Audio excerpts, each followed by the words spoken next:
Hi friends, welcome to Lashi vlogs. ఈ channel education purpose కోసం మాత్రమే క్రియేట్ చేయబడిందండి. ఎటువంటి ఇల్లీగల్ యాక్టివిటీస్ని ప్రమోట్ చేయదు. మన ఈ వీడియోలో చెప్పుకోబోయే టాపిక్ ఏంటంటే అఫెన్సెస్ అండ్ పెనాల్టీస్. సెక్షన్ 34 నుంచి 50B వరకు ఎక్స్ప్లెయిన్ చేస్తుంది. సెక్షన్ 34 to 37, సెక్షన్ 41 దేని గురించి చెప్తుంది అంటే గ్రాంట్ ఆఫ్ లైసెన్స్ గురించి చెప్తుంది. సెక్షన్ 38 వచ్చేసి కెమిస్ట్ ప్లస్ డ్రగ్గిస్ట్ అంటే మెడికల్ షాప్స్ ఉంటాయి కదండి, వాటి గురించి మెడిసిన్స్ గురించి ఎక్స్ప్లెయిన్ చేస్తుంది. సెక్షన్ 39 to 44 ఇంకేమైనా అదర్ అఫెన్సెస్ ఏమైనా ఉంటే అంటే లైసెన్సీ హోల్డర్ రిలేటెడ్ అఫెన్సెస్ గురించి చెప్తుంది. సెక్షన్ 45, 46 ఆఫ్టర్ కాన్ఫిస్కేషన్ అంటే సీజ్ చేసిన ప్రాపర్టీ ఏవైతే ఉన్నాయో దాని గురించి చెప్తుంది. 46A to 46F వరకు అంటే బిఫోర్ కాన్ఫిస్కేషన్ జప్తు చేయకముందు ఏదైతే ప్రొసీజర్ జరిగిందో దాని గురించి చెప్తుంది. సెక్షన్ 47, 47A వచ్చేసి కాంపౌండింగ్ ఆఫ్ అఫెన్సెస్ గురించి చెప్తుంది. సెక్షన్ 48 to 50 వచ్చేసి offences committed by authorities offences కానీ చేస్తే వాళ్ళకి ఎటువంటి పనిష్మెంట్స్ అనేవి ఉంటాయి అనేది సెక్షన్ 48 to 50 వరకు ఎక్స్ప్లెయిన్ చేస్తుంది అనమాట.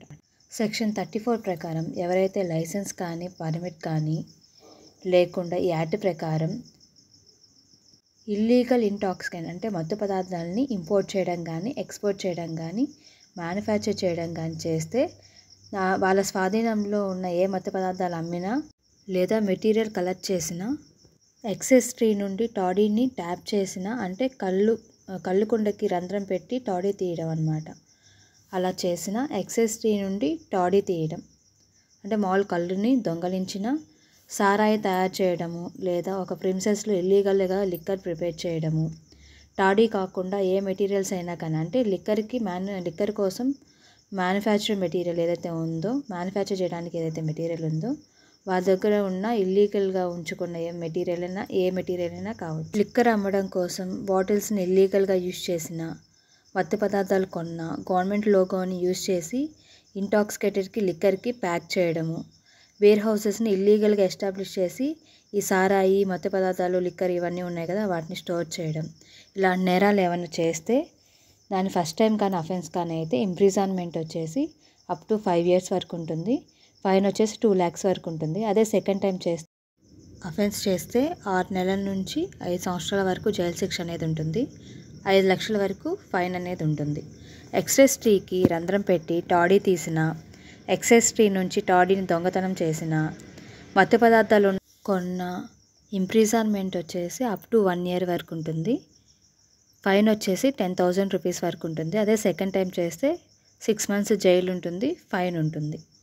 సెక్షన్ 35 ప్రకారం హ్యూమన్ బీయింగ్కి హార్మ్ఫుల్గా కన్జ్యూమ్ చేసే విధంగా ఆల్కహాల్ కానీ గుడ్ కండిషన్లో లేకపోతే కావాలని తెలిసి ఆ స్పిరిట్ని హ్యూమన్ పర్పస్ కోసం అమ్మడానికి ట్రై చేస్తే పనిష్మెంట్ వచ్చేసి ఫస్ట్ టైం అయితే 2 years ఉంటుంది, ఫైన్ వచ్చేసి 5,000 వరకు ఉంటుంది. సెకండ్ టైం కన్విన్స్ చేస్తే 5 years ఇంప్రిజన్మెంట్, ఫైన్ ఉంటుంది. 36 ప్రకారం లైసెన్సీ కానీ వారికి ఇచ్చిన లైసెన్స్ని మిస్కాండక్ట్ కానీ చేస్తే పనిష్మెంట్ 36లో చెప్తుందన్నమాట.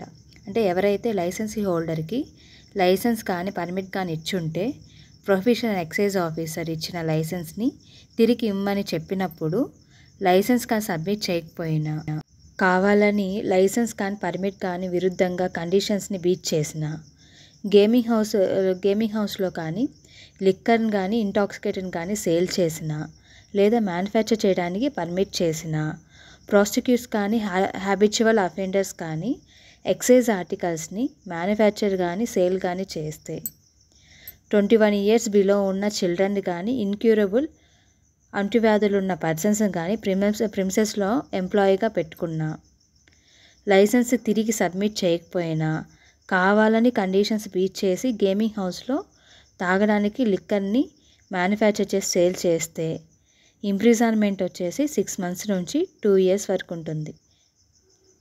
ఎవరికి లైసెన్సీ హోల్డర్కి ఇంప్రిజన్మెంట్, ఫైన్ 2 ఉంటాయి. అదే బార్ అయితే లైసెన్స్ ఫీజు ఎంతైతే ఉంటుందో దానికి 2 రెట్లు పెనాల్టీ అనేది ఉంటుంది.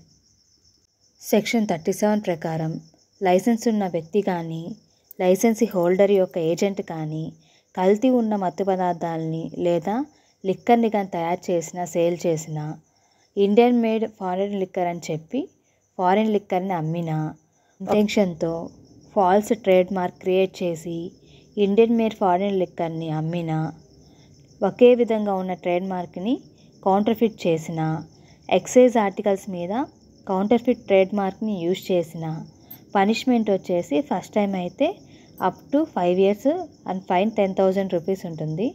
బార్ లైసెన్స్ హోల్డర్ అయితే 3 years ఉంటుంది. ఫైన్ అనేది 2 times పెనాల్టీ అనేది ఉంటుంది. దేని మీద? లైసెన్సీ ఫీజు మీద ఎంతైతే అమౌంట్ ఉంటుందో ఆ అమౌంట్ మీద 2 రెట్లు పెనాల్టీ అనేది ఉంటుంది. సెకండ్ టైం కానైతే అప్ టు 6 years వరకు ఉంటుంది.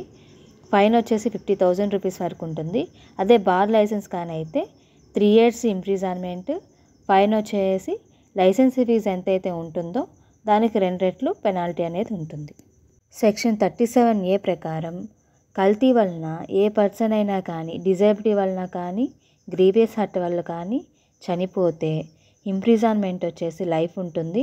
అప్ టు 1 lakh వరకు పనిష్మెంట్ అనేది ఉంటుంది. కల్తీ లిక్కర్ తాగి ఇంకా ఏ రీజన్ వల్లైనా చనిపోతే 1 year వరకు ఇంప్రిజన్మెంట్, 50,000 వరకు ఫైన్ అనేది ఉంటుంది. లైసెన్సీ హోల్డరు ఎటువంటి ప్రికాషన్ తీసుకోకుండా లిక్కర్ని కానీ, ఇంటాక్సికేటెడ్ డ్రగ్స్ కానీ అమ్మడం వలన హ్యూమన్ బీయింగ్కి డిజేబిలిటీ కానీ, గ్రీవియస్ హర్ట్ కానీ, డెత్ కానీ అంటే చనిపోతే 3 years ఇంప్రిజన్మెంట్ లేదా up to life fine, up to life ఉంటుంది. ఫైన్ కూడా అప్ టు 1 lakh వరకు ఉంటుంది. ఇంకా అందర్ రీజన్స్ వల్ల అతను కానీ చనిపోయినా కానీ, డిజేబిలిటీ వల్ల కానీ ఈ పైన చెప్పాను కదా, అవి కాకుండా ఇంకేమైనా రీజన్స్ వల్ల అతను ఏమైనా చనిపోయి ఉంటే అతనికి ఎవరైతే కల్తీ మందు తయారు చేశారో అతనికి వచ్చేసి 1 నుండి 10 years వరకు ఇంప్రిజన్మెంట్ అనేది ఉంటుంది. అప్ టు 50,000 వరకు ఫైన్ ఉంటుంది. సెక్షన్ 37A సబ్సెక్షన్ 3 ఏం చెప్తుందంటే, కావాలని కల్తీ చేస్తే 1 year నుండి 10 years వరకు ఇంప్రిజన్మెంట్ అనేది ఉంటుంది. ఫైన్ వచ్చేసి 50,000 రూపీస్ ఉంటుంది. సెక్షన్ 37B వచ్చేసి ఏం చెప్తుందంటే, కల్తీ మందు తాగడం వలన ఎవరైనా వ్యక్తి చనిపోయినా, డిజేబిలిటీ అయినా, గ్రీవియస్ హర్ట్ అయినా, కల్తీ మందు అమ్మినా ఆ చనిపోయిన కుటుంబాలకి కాంపెన్సేషన్ అనేది ఇవ్వాలి. లైసెన్సీ హోల్డర్ ఎవరైతే ఉంటారో అతను కాంపెన్సేషన్ పే చేయాలి. సెక్షన్ 37B సబ్సెక్షన్ 2 ప్రకారం ఈ కాంపెన్సేషన్ ఆర్డర్ మీద 90 days లోపు అపీల్కి హైకోర్టుకి వెళ్ళొచ్చు. అపీల్కి వెళ్ళకపోతే ఆ కాంపెన్సేషన్ అమౌంట్ కోర్టులో డిపాజిట్ చేయాలి. సెక్షన్ 38 సబ్సెక్షన్ 1 ప్రకారం కెమిస్ట్ అండ్ డ్రగ్గిస్ట్కి ఈ సెక్షన్ అనేది అప్లై అవుతుంది. ఏ పర్సన్ అయితే హ్యూమన్ కన్జంప్షన్ కానీ, మెడిసిన్స్ ఏవైతే ఉన్నాయో ఆ మెడిసిన్స్ బిజినెస్ ప్రిమిసెస్లో అలౌ చేస్తాడో అతనికి 3 months ఇంప్రిజన్మెంట్ ప్లస్ ఫైన్ ఉంటుంది.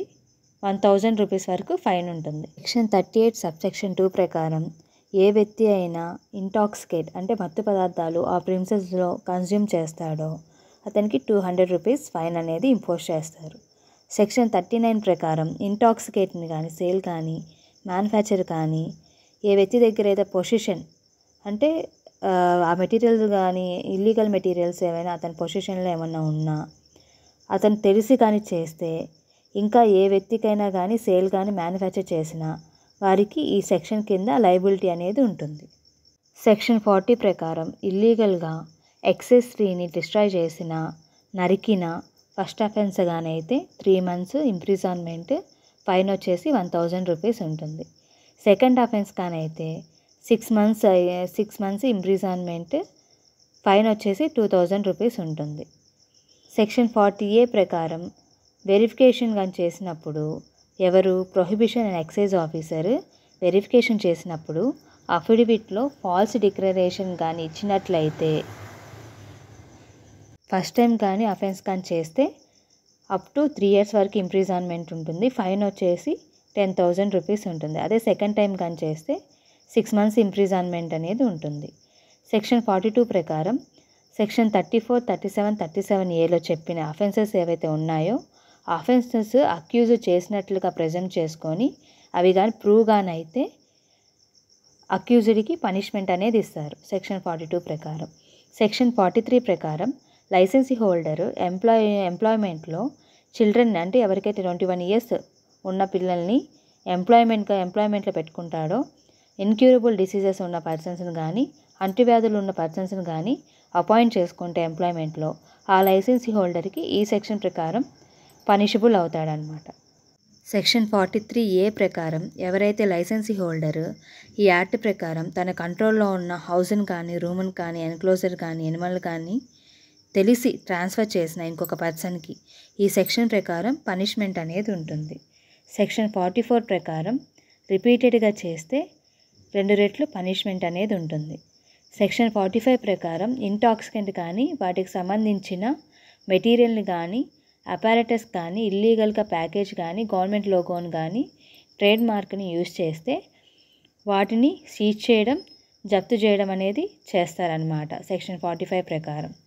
సెక్షన్ 46 ప్రకారం ఏం చేస్తారంటే, ఇంటాక్స్కి సంబంధించిన మెటీరియల్స్ కానీ, లోగోస్ కానీ, ట్రేడ్ మార్క్స్ కానీ ఏవైతే ఉన్నాయో, ఏవైతే వాటిని సీజ్ చేసి ఉంటారు కదా ఆ ప్రాపర్టీని సీజ్ చేసిన ప్రాపర్టీని డిలే చేయకుండా వెంటనే ఆ ఏరియాలో ఉన్న ఎగ్జిక్యూటివ్ మేజిస్ట్రేట్ గారి కానీ, డెప్యూటీ కమిషనర్ ఆఫ్ పిఎన్టీ కానీ, deputy commissioner of special enforcement బ్యూరోలో కానీ ప్రొడ్యూస్ చేయాలి.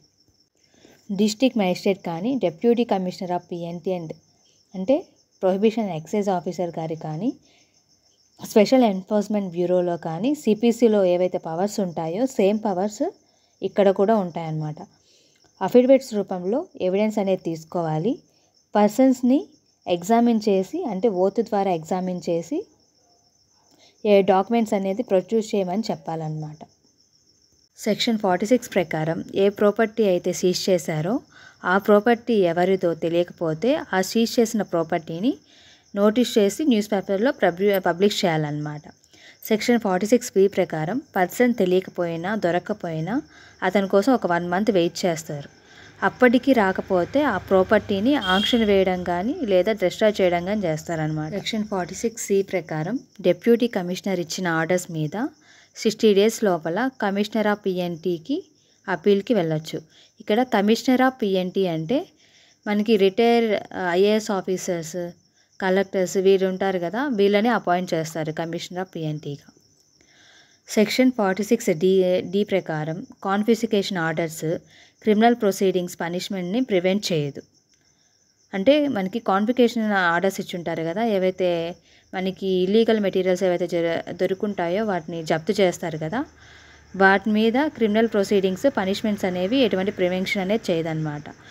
సెక్షన్ 46E ప్రకారం కోర్టు ఎక్సైజ్ ఆర్టికల్స్ని జప్తు చేసిన ఆర్టికల్స్ మీద కానీ, ప్యాకేజ్ మీద కానీ, లోగోస్ మీద కానీ వీటి విషయంలో ఇంటర్ఫియర్ అవ్వదు. ఓన్లీ అక్యూజ్డ్కి పనిష్మెంట్ మాత్రమే ఇస్తుంది. సెక్షన్ 46F ప్రకారం జప్తు చేసిన ఇంటాక్సికేట్ మెటీరియల్స్ ఎక్సెట్రా ఏమైతే ఉన్నాయో వాటిని సేల్ చేయగా వచ్చిన అమౌంట్ ఏదైతే ఉందో అది స్టేట్ గవర్నమెంట్ తీసుకుంటుంది. సెక్షన్ 47 ప్రకారం ఎవరైతే సెక్షన్ 34, 36, 37, 41 ప్రకారం అఫెన్సెస్ చేస్తారో ఆ కాంపౌండబుల్ అఫెన్సెస్ చేసిన వ్యక్తి యొక్క లైసెన్స్ని క్యాన్సిల్ చేస్తుంది. ఏ సెక్షన్ ప్రకారం? సెక్షన్ 47 ప్రకారం. సెక్షన్ 47Aలో సెక్షన్ 38 ప్రకారం అఫెన్సెస్ చేస్తే దాని మీద సెక్షన్ 47A ప్రకారం అప్లికేషన్ వేసి ఆ కాంపౌండబుల్ అఫెన్సెస్కి కమిషనర్ ఆఫ్ పిఎన్టీ కాంపెన్సేషన్ అనేది ఫిక్స్ చేస్తారు.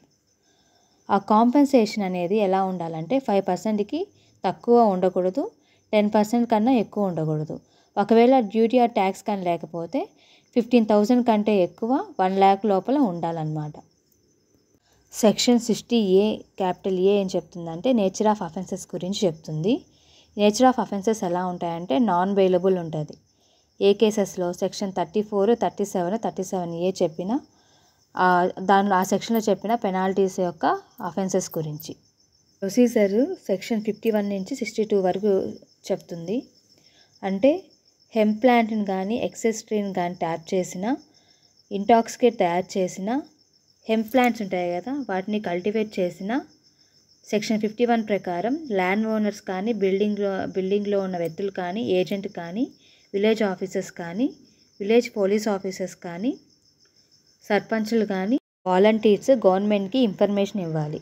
సెక్షన్ 52 ప్రకారం కమిషనర్ ఆఫ్ పిఎన్టీ లేదా collector of PNT prohibition excise officer కానీ వారెంట్ లేకుండా అరెస్ట్ చేసినట్లయితే బెయిల్ మీద రిలీజ్ చేయవచ్చు. సెక్షన్ 60 ప్రకారం వారెంట్ ఉండి అరెస్ట్ చేసిన వ్యక్తిని స్పెషల్ ఎన్ఫోర్స్మెంట్ బ్యూరో ముందు కానీ దగ్గరలో ఉన్న ప్రొహిబిషన్ ఎక్సైజ్ ఆఫీస్ దగ్గర కానీ ప్రొడ్యూస్ చేయాలన్నమాట. అప్పుడు అథారిటీ బాండ్ ప్రొడ్యూస్ చేయమని చెప్పి బెయిల్ మీద రిలీజ్ చేస్తారు. సెక్షన్ 62 ప్రకారం judicial magistrate of first class గారు జడ్జి గారు ఈ యాక్ట్ ప్రకారం సెంటెన్స్ అనేది ఇంపోజ్ చేస్తారు. Judicial magistrate of first class magistrate గారు అథారిటీగా ఉంటారు. సెక్షన్ 63 ప్రకారం అపీల్ గురించి చెప్తుందన్నమాట. కమిషనర్ ఆఫ్ పిఎన్టీ లేదా కలెక్టర్ గారు అంటే కలెక్టర్ ఆఫ్ పిఎన్టీ కాకుండా ఇంకెవరైనా ఆర్డర్స్ కానీ ఇస్తే, ఇంకెవరైనా అంటే సూపరింటెండెంట్ పిఎన్టీ అయినా అవ్వచ్చు, assistant superintendent prohibition excise officer అయినా ఇవ్వచ్చు.